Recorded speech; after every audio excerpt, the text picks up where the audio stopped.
Let's focus.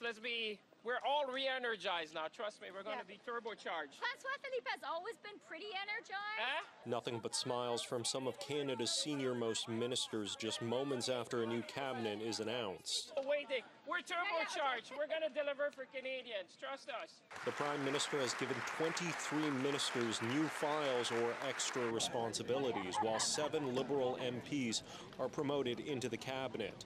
Most significantly, Toronto MP Eric Virani comes into cabinet as Canada's new Attorney General and Justice Minister. I want to first off start out and say thank you to the Prime Minister for conferring me the confidence for fulfilling this role, to acknowledge the important work that David Lametti did as my predecessor.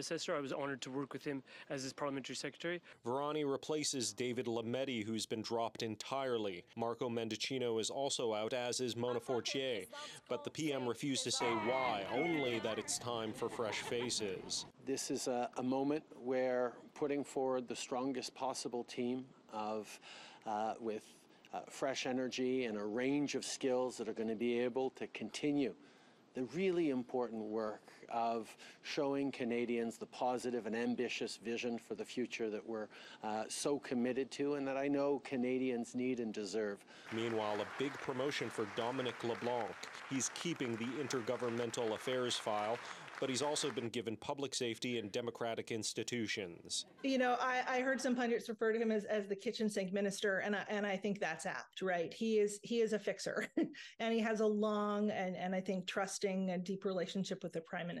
Bill Blair leaves emergency preparedness and moves to national defense, while Mark Holland takes over as health minister. However, some of Trudeau's most trusted ministers stay where they are. Melanie Joly remains foreign minister. François-Philippe Champagne stays at industry, and Chrystia Freeland remains deputy PM and finance minister. There are big challenges in the world right now. You know, the global economy is still struggling to sort of shed the challenges created by the COVID recession and by the supply chain challenges that followed the reopening post-COVID.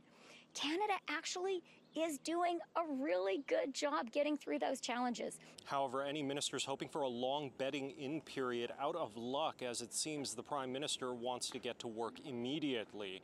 The new cabinet meeting for the first time just hours after being sworn in.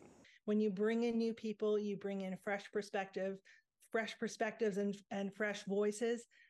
There are some drawbacks, though, right? Because it's a really steep learning curve to be a minister. You know, public servants and political staff are going to be very, very busy.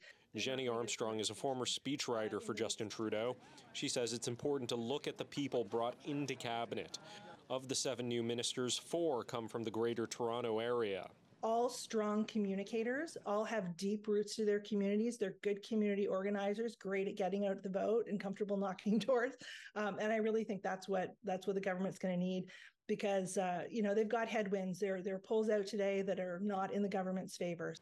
In Ottawa, Shally Lee, City News.